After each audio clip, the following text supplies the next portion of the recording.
everyone, it's Lady Genevieve. I am so excited and I feel so privileged to have the opportunity to speak with Akana.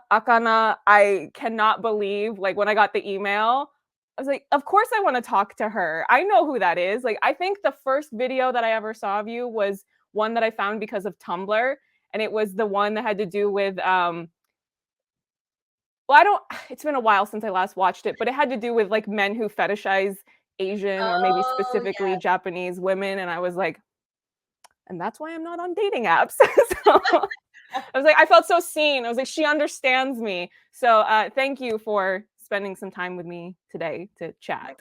Thank you for having me. So of course you are here to promote a new movie that you are in. Do you want to just first introduce the project a little bit to anybody who has never heard of it before today? Yes, it's called Blade of the 47 Ronin. Today is October 25th, so it just dropped on Netflix.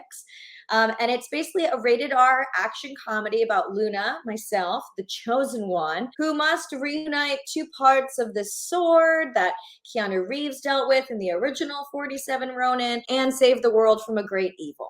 I was trying to find other interviews of you to see what you had already said about working on it and your character. And you had mentioned a little bit about improvisation and maybe that some of your lines were improvised. So was that just a couple of things here and there, or did you get to do a fair bit of creating when it came to your character? Yeah, Ron Yuan, the director, was incredibly collaborative, and there are so many jokes in the movie that we kind of created on the spot to address things that you could only really address in the moment based on character wardrobe or some situation we were in or some change of location at the last minute. So I used to do stand-up for 13 years. Comedy was my bread and butter. It's what I first loved and what I still love. And so we were always constantly trying to figure out how Luna, who's the fish out of water in this world, could be the audience's sort of like skeptical, sardonic mouthpiece. Because we've all seen films that are like, she's the chosen one, she's saving the world from evil. And so to a certain extent, because we were rated R, we really wanted to subvert the tropes of that genre and make fun of the tropes of that genre by using Luna. Yeah, because I think one of the lines that I wrote down when I was watching it, I kind of watched it in half because I started watching it right at midnight when it dropped. But then I was like, okay, I have class in the morning, so I need to go to sleep. So I will finish the rest afterwards. Funnily enough, I'm taking an acting class, so I was like, oh, lovely. It was all, so I'll probably ask you questions about acting as well. But I did write down the line, of course, his name is Richard. Yeah. Which was just so fun and like a little deep cut. I think if people aren't fluent enough in English, they might not get the joke, but because he was rude and, so the joke being, that Dick is, for some reason, a shorter version of Richard. English is a very peculiar language sometimes. I assume you speak Japanese as well. Yeah, and so I mean, I'm a little rusty because I don't get to practice it as much, but it was my first language when I was a kid. And then now, you meet people from all different countries and they speak English because of colonialism. So that's what I end up practicing. But yes, carry on with your train of thought. I just I would encounter so many comedians who their first language was not English and they were able to do amazing comedy routines within English. So I always found that to be incredibly impressive. I'm not saying that that's me because my first language was English, but your comment about maybe English speakers won't get that just kind of made me tangentially think of it.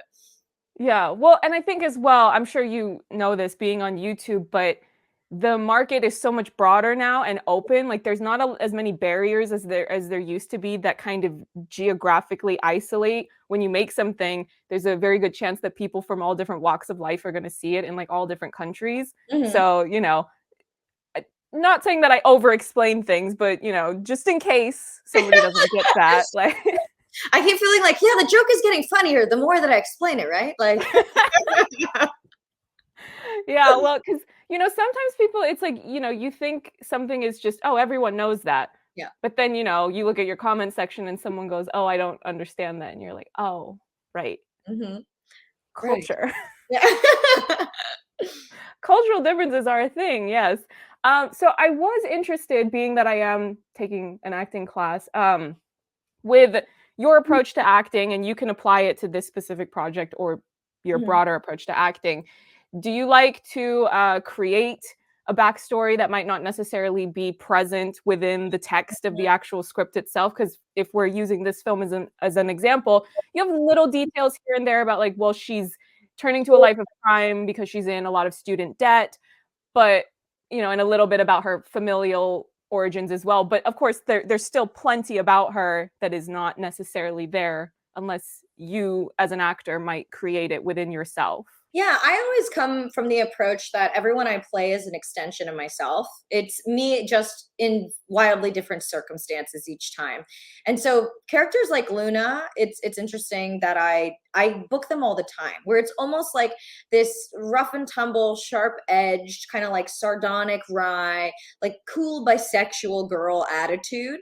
And so I actually operate a lot out of this sort of, what do you call it? Like, not like an alter ego, but like this extension of myself tends to do very, very well in my acting career. So, there are certain actors who build an entire career off of it. Like Michael Cera is always Michael Cera in every movie. You know what I mean? Like Aquafina is always Aquafina. And so I think one of the beautiful things about acting is just bringing yourself to a role in a way that nobody else can. So I do try to think in the moment when I'm acting, like, oh, okay, how would I be viewing this situation if I had Luna's backstory, if I was an ex Quan who had to, go through poverty and turn to a life of crime? How would I interact with all of these people? What's the lens through which I would view the world? But I'm always trying to come from my core traits, just changing up the experiences based on who I'm playing. Well, I'm pretty sure, because there's multiple methods or schools of acting, if you want to be more fancy with the jargon, and I'm pretty sure one of them is more or less that technique that you just described of, finding your own personal way into the character. It's not method. That's, method is a completely different approach. And it's not, but that's, I think, something that's really fun about acting is that you can do it in different ways. Like different actors can do incredible performances having a completely different approach to bringing that to life. Yeah, I'm definitely not like a Meryl Streep where she transforms in every character. And one of my acting teachers told me to watch a bunch of Meryl Streep performances with the sound off and just purely look at her physicality from character to character. And I was like, that woman's a chameleon. Like she just transforms, which is a skill that I also learned in acting school and that I'm still learning all the time. And your craft is always growing. But I find that acting comes so much more easier to me when I'm rooted in myself. Yeah. Well, and I think that's often a piece of advice that I see thrown around is that when you're starting off acting in the industry, to audition for things that are more similar to you, because it's more likely that you can book them. And when you're not known, and a casting director can just more easily match that character to you, when you're just coming in and you're not on yet, and they can just draw that connection that way. And then once you're very, very well known, then you can start lobbying really hard for, I know this is completely different to me and what you've seen me do, but I want this. So let me have this part. But I don't know if you've ever had to do anything like that in your career, or maybe you will someday. Most, I feel like I'm still building up my career, quite honestly, but I've found a trend of booking these kinds of roles. Like I did Jupiter's Legacy before this. I did A Million Little Things where I was like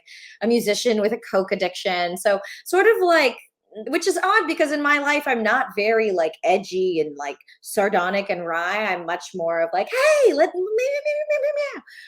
I think that this is such a core part of my personality that only really gets expressed in acting. So I'm hopeful that, if I get known as this kind of character, this action comedic character, then I'm like, okay, I'll pull a Steve Carell and do like a dramatic crazy thing that makes me cry and challenge core experiences. But that's the dream, right? Like you want to get known as a specific thing, and then you want to show that you're capable of so much more. You bring up crying, so without getting overly specific with what is happening in the story itself, there is a pretty emotional part that you have in the story of this movie. So I think that people really underestimate how difficult bringing that type of emotion out can be. So do you have a particular way that you get yourself there? Because I know that can be almost a heated point of debate among kind of like the way to act, and like, should you dig into your own traumas, like stick your fingers in wounds to make yourself cry, or do you just, so I would be interested how much, share whatever you'd like about whether it's that specific scene or any time that you have to bring that type of emotion out in a character. I mean, everyone has their own method. My method used to be, let me think of all the sad, terrible things that have happened in my life and make myself cry. And then after a while, that doesn't work anymore, especially when you're in therapy healing your old wounds. So I started really coming to, okay, try to get into the headspace of this character in this moment and live in it. And for the most part, the first 2, 3 takes, it's me generating the tears. It's me in the moment. But when you're shooting these scenes for 5, 6 hours and you're waiting because there's like a lighting thing or a technical issue, you're trying to exist in that emotional moment for an extended period of time. So once the tears won't come anymore, I'm like, give me the tear stick, put the spicy thing under my eye, give me the physicality of it. I'll act with my face, but my body physically cannot generate these tears anymore. So I've gotten a little bit more technical as an actor. Whereas when I started, I did the whole like Meisner and I am a chair, you are a chair, I am a chair, and character scene studies and Shakespeare. And now I'm like, well, after being on set for 13 years, you're like, this is a highly technical thing. I have to be able to replicate the same performance take after take as the camera moves. So I need to be able to make sure that anything I'm doing is replicatable and reproducible time after time after time again for 12 hours at a time. So I've become quite technical with the emotional aspect of it just from pure necessity. Well, and it's gonna wear on you, not just physically, but also emotionally, psychologically, to just keep yourself in that. I don't know how I mean, he doesn't even act anymore, but I don't know how Daniel Day-Lewis is just living in these intense characters for months of production and shooting. Living in a tiny cabin or something and will not have electricity. Yeah, but again, to each his own. I don't want it to sound like I'm slandering his method. I mean, clearly it works for him. I love that you mentioned the tear stick though, because I'm pretty sure Tom Hardy has mentioned in interviews that he even uses that. And I'm like, I don't know if he always uses it, but that he has used it. And I'm just like, I wish more actors would be honest about that type of thing, because it almost feels like there's some there's a lot of elitism in acting and just the way people are about the way you should act and the way to do something. It's also because it's filmmaking, it's not theater, So like you also mentioned the lighting, that's very like hurry up and wait. So I agree. And I think it's like, would it be great if you could generate it from within every time? Absolutely. But there's some days where, I don't know, maybe you got really great news. And so you just don't feel sad. And no matter how many times you try, you're like, the tears will not come. I'm going to need a little bit of assistance here, folks. So I think it's also coming from a YouTube background. I am of the mind of whatever gets the shot, whatever gets the performance. And I love when directors are just candid with me, are just like, hey, you don't look like this, or I need you to see more of this. Because I don't know how I'm coming across unless I get to watch monitor after the fact, which some directors are not fans of letting you do. But I'm always like, yes, whatever gets you the shot. You're the one with the vision. I'm a vessel for that vision. I want to make sure I'm fulfilling it however possible. Nobody knows, when they're watching on screen, or those tears are because she's got spicy little things under her eyes, or if it was actually generated for me. So whatever tells the story. Well, and people shouldn't be thinking about that. They should just live in the moment of whatever is happening. Although there is a whole genre, and I say this with the level of self-awareness because I do like movie reviews and analysis and commentary and whatever.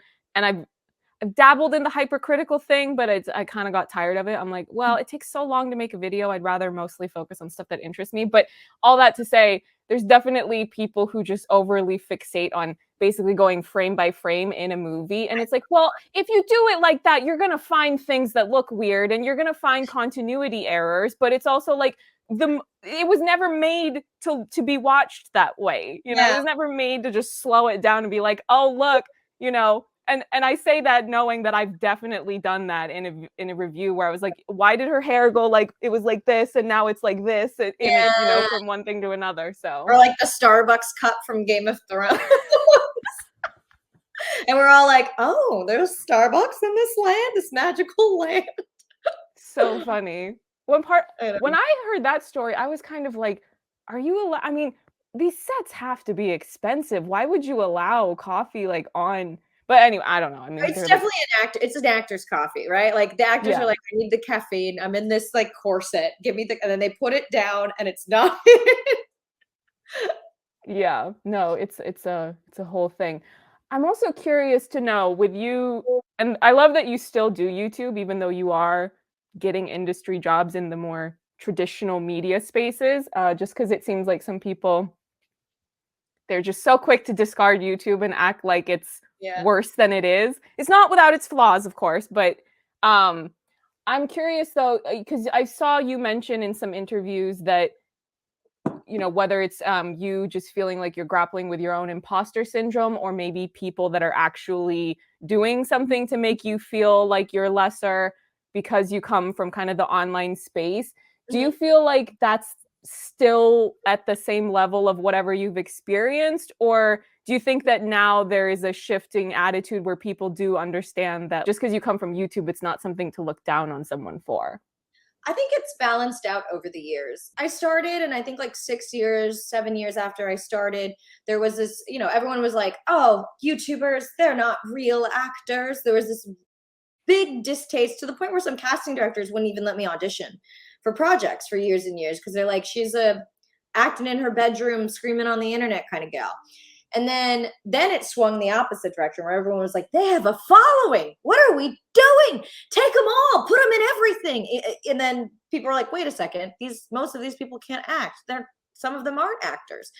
And then now it feels like it's much more in moderation, where we recognize YouTube is just a platform in which exists a bunch of different kinds of artists and a bunch of different kind of art.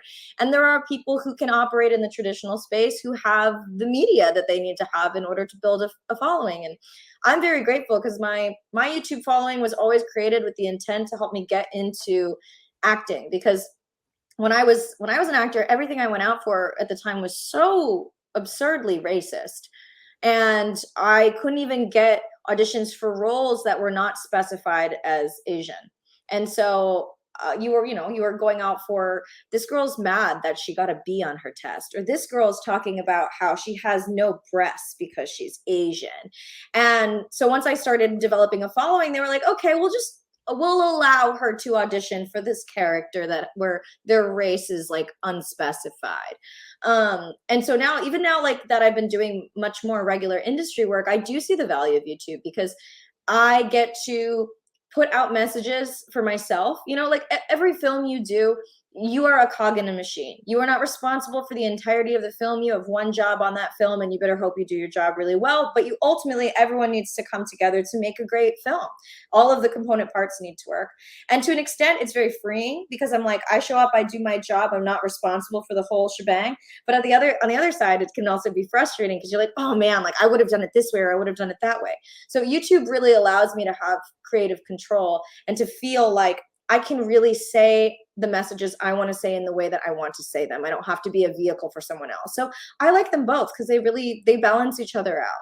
And it almost feels like because you kind of have both things going at the same time, I feel like it creates an unexpected balance where, if you feel like you're not high status enough in what you're being given opportunities to do in traditional, media spaces, you're still able to like express yourself as an artist and be more of like the captain of the ship with your like smaller productions that you're doing for, and your videos are a production, by the way. I see, like I looked in the video description boxes, it was like, oh, you've got grips, you've got editor, all this stuff. I'm like, oh, must be nice. Girl, I didn't have it for the first 7 years. It was me like putting a vacuum there, like doing focus, putting on my lav, moving the vacuum, hitting record. But yeah, no, it definitely is. And I will say, like, it gave me more power as an actor, because sometimes you go into these rooms and you're just so desperate for a job. You're like, I want to work, I want to be on set, I want to create. And then once I got into YouTube, I was like, I'm busy. I have like so many videos to film and like editing to do that I would go in and I would just do my best work because I didn't feel like I needed this one opportunity, this one thing. And I think for Asian American actors in particular, it was also difficult because in the last decade, we would get maybe an audition a week if we're lucky, compared to my counterparts who are Caucasian would have like 3 or 4 auditions a week. So it's like the stakes for every audition that an Asian actor got felt so much higher because the opportunities were so much more scarce. And it also then takes you longer to just get better at the craft of auditioning because the opportunities are not as abundant. Nowadays, it's great because it feels like there's so many shows that are all Asian cast. I mean, Blade of the 47 Ronin has an all Asian cast as well. And so it feels like the opportunities are really starting to be there and allowing people to get better at their craft all the time. I saw you mention in other interviews that, I don't know if you use these exact words, but I'll paraphrase, that Crazy Rich Asians was in many ways this seismic event in the industry when it came to Asian actors being able to have more opportunities for things. I would be curious to know, how long did it take for that ripple effect to actually happen? If we go from the film's release to when you actually started to notice, because obviously it takes time to, you have an idea for something, you develop it, you have to get it funded, all these things, you know, to the all the steps before here's the thing you read for your audition. So how long would you say that it took?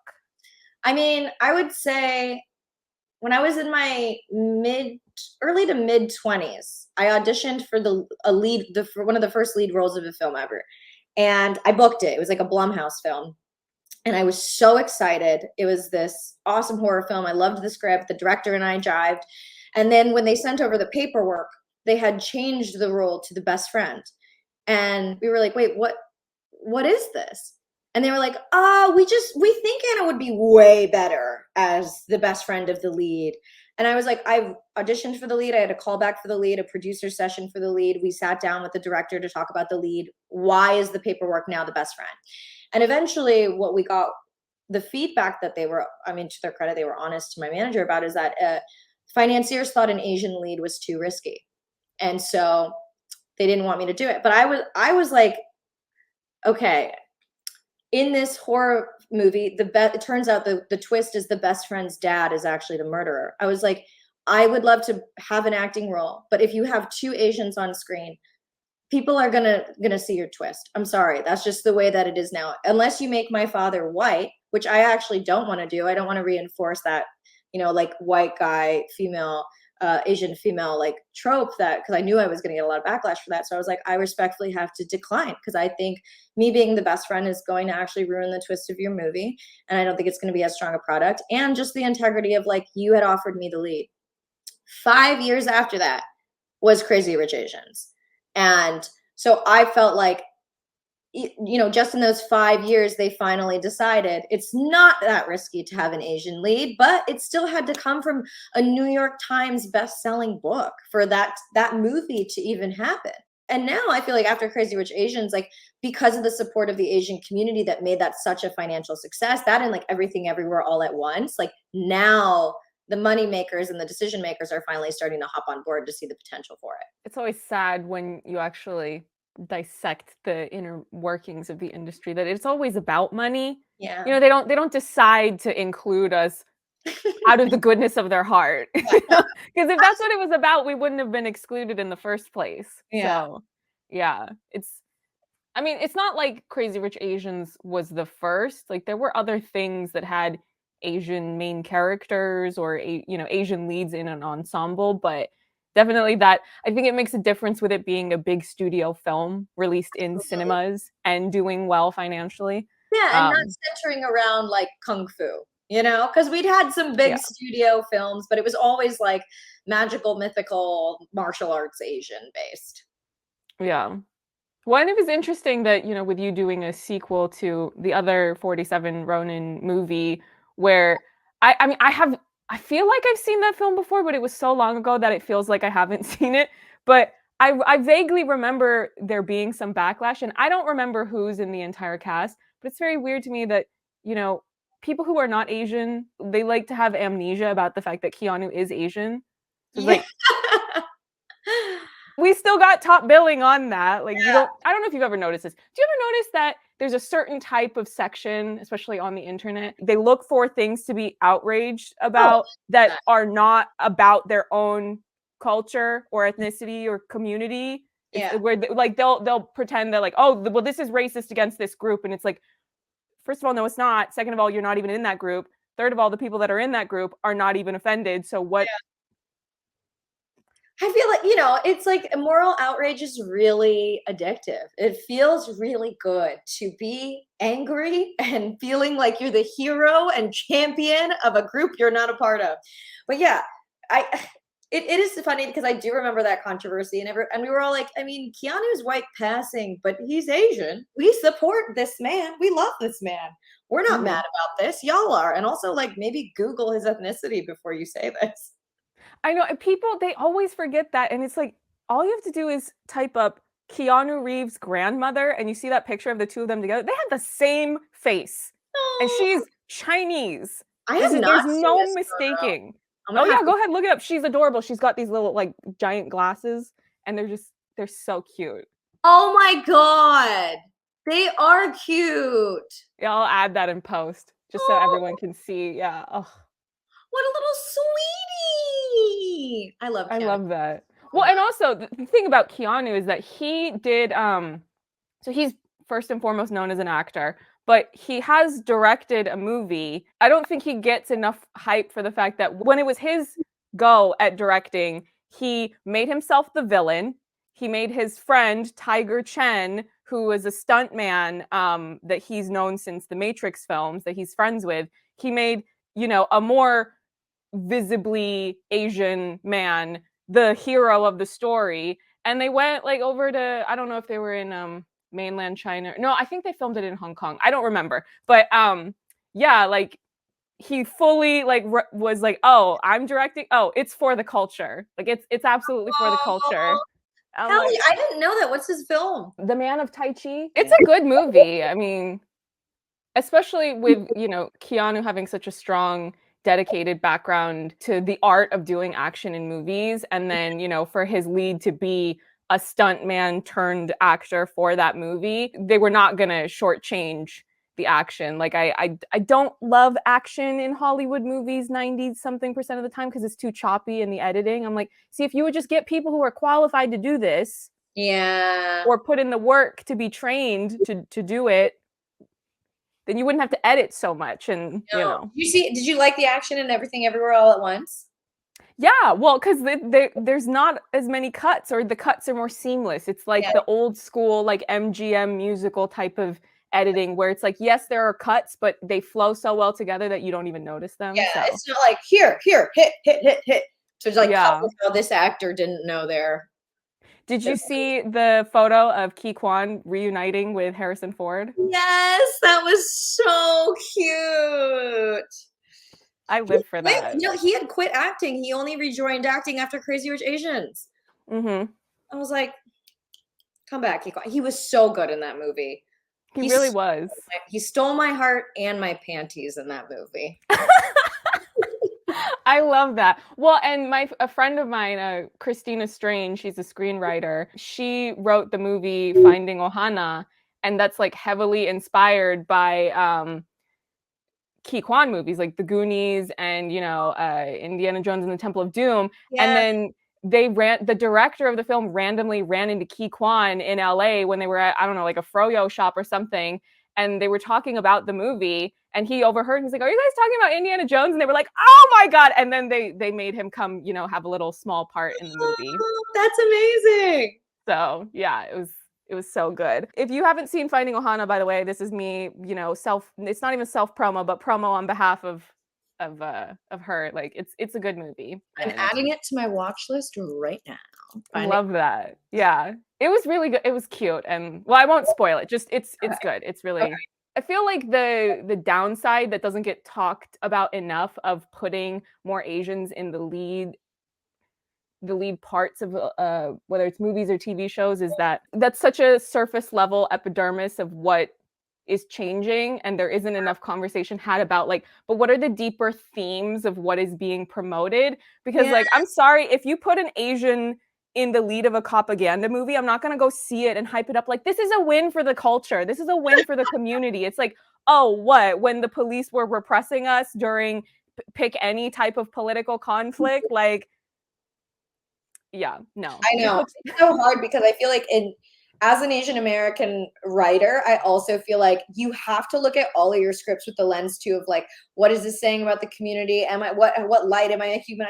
Am I being a monolithic, voice for the whole experience? It's so much more because we have so few movies to pick from that, like, okay, adding to the conversation, I have to make sure that I'm looking at this through like political lenses all the time. There's too much of a push for people being so desperate to uplift members of the community into having material success in the industry without any thought for the fact that it's like you asking for validation from a capitalist system is not like the revolution that you think that it is. I did want to ask you about the movie being very martial arts heavy, and it seems like that's such a complicated topic to talk about when it comes to Asian media, because on the one hand you have the artistry of action and martial arts, but then there's also kind of the stereotyped nature of, a lot of Asian actors being forced to be in that box, like you going out for a part and what do you mean you don't know every martial art that exists, and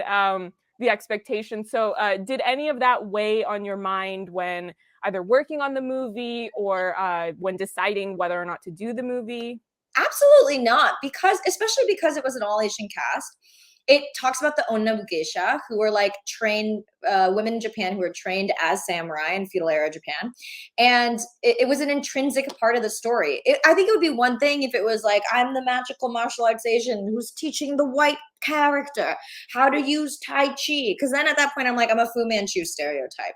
But because everyone in the film pretty much does the action and we are all part of this organization, well, not my character, obviously, but because they were a part of this organization that had roots in Japan and different clans, I was so excited. I was like, oh my God, I love action films. I love martial arts films.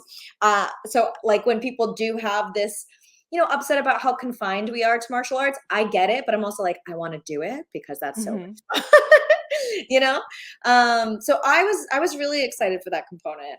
For me, growing up, I loved the McG Charlie's Angels films. Yeah. And not just because Lucy Liu was in the lead, but just even if is it better because we actually got to be included in some way? Yes, but also just like the stylish, but also those women, they trained for so like they took it so seriously, and it completely shows in the final product of just them doing so many of their own stunts and the fighting. So yeah, no, I think it would be fun, but it's just you can tell when it's a stereotype and when it's not. So Absolutely. It's an important distinction to make. I know you obviously with doing YouTube, but you're also doing short films here and there. I mean, you could make the argument that your videos are basically all short films, but do you have broader aspirations to do screenwriting, directing, all of that on a larger scale within the industry? Yeah, so as a writer, I've had shows in development with like HBO Max. I have a show in development at Netflix. My HBO Max show was with Diablo Cody show running, so that was amazing. But development's its own very special circle of fun times. It's a fun ring in the circus. So I predominantly write a lot of TV. I do features as well, but TV is sort of like where I really like to live. So we'll see. It's really difficult because we had our show at HBO Max right when pandemic hit, and it was like a dark comedy centering around death. It was sort of based on my book, and after people were like, we don't want death dark comedies anymore because of how harrowing the world is. Everyone was like, we want our Ted Lasso, and that's it. So we eventually kind of got lost in development hell, but yeah, I definitely have aspirations. I would love to make my own TV show. That's I'm currently working on it right now. It's basically about what it's like to be an Asian female and who is fetishized and commodified and objectified in today's society. It's sort of like my answer to Fleabag, because even though Fleabag is a masterpiece and a work of art, it's still white feminism. There's like one person of character or one person of color character on the entire show, and it's like a Black man who has a large penis. And the only mention of Asians ever are when Martin's watching Asian gangbang porn. And so I was like, I love this show, but what I can add to the conversation is the fact that yes, all women are told by society, unless you're fuckable, you're worthless. But we come from a demographic where there's so much more intrinsically tied to that because of our race. So I've been working on that and going out to pitch soon. So I'm very excited. Is there any particular reason why you're drawn a little bit more to creating within the television medium as opposed to the film medium? I like to watch a lot of TV. I'll watch films here and there, but I find so much more emotional satisfaction out of TV. Like it's easier for me to commit to 10 hours of TV than it is to like a 2-hour movie because I just feel like I'm going to get so much more emotional juice out of a whole series arc. So I think that's why I'm drawn to it because it's something I love consuming. Yeah, no, that makes sense. And I think people have said for years now, oh, we're in the golden age of television. And I think Yeah. I think that's partially true, but I also think that we're now seeing the other shoe drop with just streaming platforms doing quantity over quality and the over cancellation of things. If people didn't already feel like, okay, when's the other shoe dropping? There's the other shoe. Yeah, So I think it's coming to an end too with all the mergers going on. So we'll see. It goes in cycles. So eventually, all the streaming services will probably have a package that they sell us that's similar to just cable. no, it's just cable, but also more easily accessible online. That's what it feels like anyway. Of just Yeah, yeah, no, the monopolies are just that's a whole other tangent though about just the what goes on politically and legislatively that leads to people being able to monopolize when they're not supposed to be able to do yeah. that legally speaking. But that's too long to properly unpack right now. I also wanted to ask you, with this movie, you were able to work with a very well-known figure in the community, Mark Dacascos. Yes. So, of course, any stories you want to share about him or any gems of wisdom you felt like you got out of working with him, feel free to share. Yeah, I mean, Mark is hilarious. He hates cars so much. So he'll constantly talk about how he doesn't have a car, how you shouldn't have a car, how they're ruining the planet. And I was like, I love you, Mark. I love how passionate you are about this cause. But he was really wonderful in that he kind of took me aside and gave me a lot of advice. He was like, look, if there's anything I wish I could have known in the beginning of my career, he was like, never let anything get to your head. Be grateful for every moment. Be grateful for every project. He was like, this industry is really hard because you are the product. And you have to sell yourself, and there's so much intrinsic self-indulgence that we have to have as actors because we're constantly self-promoting. And so he was like, I know you have a good head on your shoulders, but this is something that I wish someone had told me when I was your age and I was up and coming in my career. And so I want to just like impart that wisdom to you. And I was so grateful. I was like, Mark, the fact that you would even see me as a talent that you relate to and that you want to advise. Like I was like, I will take any and all mentorship wisdom. You are a pinnacle of this industry, especially like in terms of our community. And it's like anything you have to offer, even just as a human being, like I would be glad to hear. So he was such a kind, compassionate, gentle soul, and I just love him so much. Yeah, well, and it's always fun when he pops up and stuff. Like I think it was John Wick 3 when I'm watching, and then he pops up and I'm like, You're like, I love that you're here. Like, yeah. so fun. I would be interested though, with obviously you're still working your way up and all of that, but with the experience that you do have and the success that you have found, is there any advice you would impart onto not just, from one Asian to another Asian on a large scale, but more specifically people who don't have nepotism Mm. boosting them? Like that's something that I would be so interested in hearing because it just feels like every time there's a new movie or TV show where I think I'm seeing some new talent that I'm like, oh, I've never seen you. Who are you? And then I go and look them up and they're on Wikipedia. I'm like, why do your parents have Wikipedia pages? Yeah. And it's always something, whether they're in the industry itself or they're billionaires. They come from a elite political background or whatever it is, and I'm always just like, enough, slam the computer shut, go take a nap, or it's Yeah. so yeah. Just I think there's not enough conversation about how to help new talent get into the industry that do not have nepotism, getting their foot in the door. So I yeah. mean, yeah, I wish I had some nepotism. God, that'd be great to go around if you could just buy some nepotism. I guess, I mean, my advice for people is always to make your own stuff, to make your own opportunities. Like, it is an unfortunate thing where there are a million pathways into the industry and everyone's path is going to be forged so differently.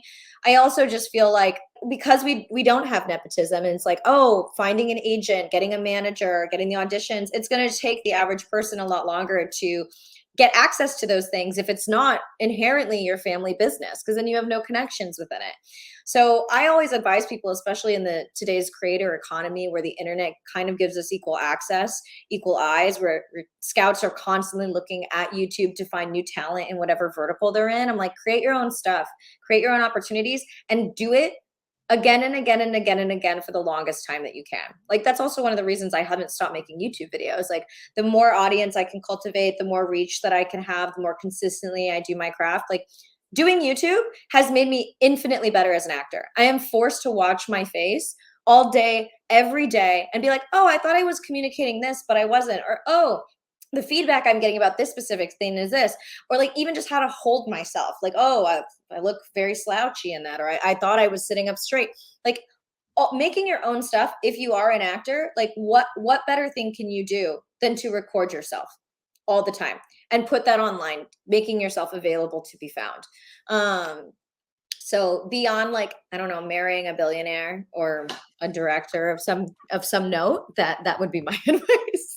That's something that I've observed more, where I'm a little bit kinder in my judgment when I see nepo babies that are coming from different cultural backgrounds. Like, I know that M. Night Shyamalan, he has his daughters. One is interested in directing and one is interested in music. So with his show, Servant, he lets one daughter will come in and direct some of the episodes. And I think that's really great because then she has a safe space to learn the craft of directing, because she knows her own father is not going to do something weird on set to her. Like, you know, they have a great relationship. And then the other daughter is able to create her own music, and then they get to be in the soundtrack of that. Or it was the same thing for the movie Old. With something like that, I'm like, there's so few opportunities for South Asian women to get into the industry and actually get that professional experience. So I don't get mad with that nepo situation. But there's other nepo babies where I see them and I'm just like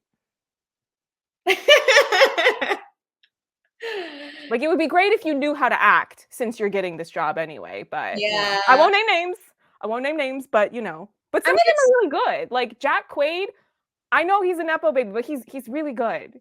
He's a great actor. Like, I can't get mad at him for that. It's like, well, at least you're delivering what you need to deliver. And also, I would never be too hostile towards him because I love Meg Ryan. So I'd be like, can I meet her? Like, Yes.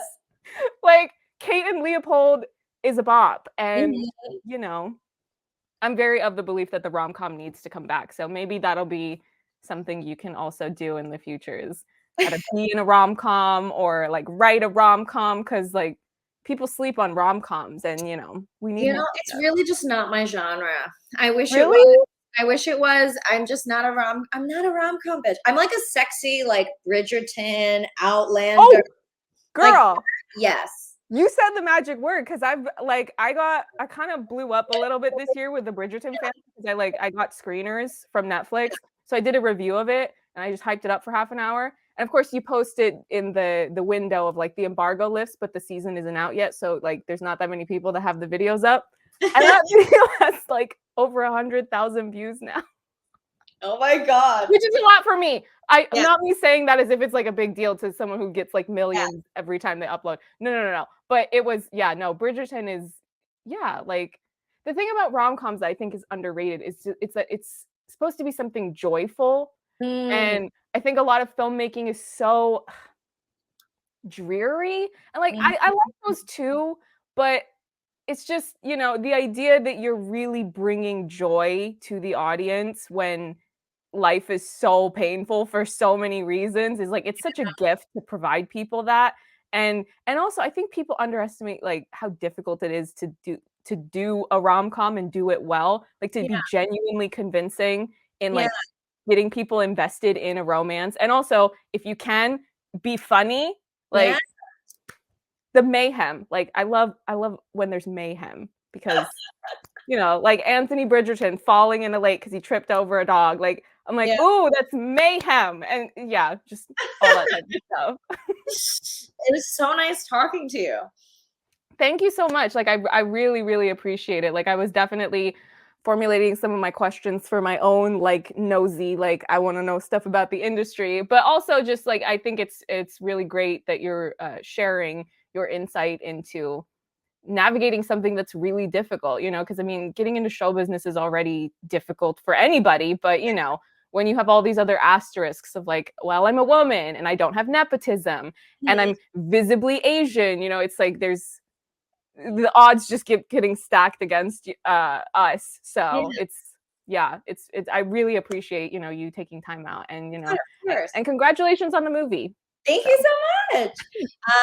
It's out on Netflix and I hope everyone enjoys it. Blade of the 47 Ronin is out on Netflix as well as DVD and Blu-ray, apparently, according to Universal. You should be glad about that though, because physical media is just rapidly disappearing before our eyes. And did you do a commentary track? You should do a commentary track. Oh, I don't think we did. Maybe Ron did. Probably directors. You have to do a commentary track. To this day, I still, because I had the She's the Man DVD back in the day, and I watched that thing over and over again. And I remember so many of the jokes that the cast were making. Like they were making fun of Channing Tatum's jawline. They were like, "You got a golf ball in there," and like I probably haven't seen that in like 15 years, and I still remember it. The insight you can offer while the experience is still fresh in your mind. Get everybody together on like a Zoom call and just like do the Rian Johnson thing where you record it and then you just release it online so then anybody can just download it and play it. Will do. Well, great idea. We should all get together at least to see each other and then do that. Yeah, no, it would be amazing. But thank you again, Anna, and best of luck with everything in your career. And I look forward to supporting you just in my own little corner of the internet. Thank you, Churi, and I'll see you on set someday since you're an actor as well. Oh my God. I'll clip that and show it to my acting teacher, please.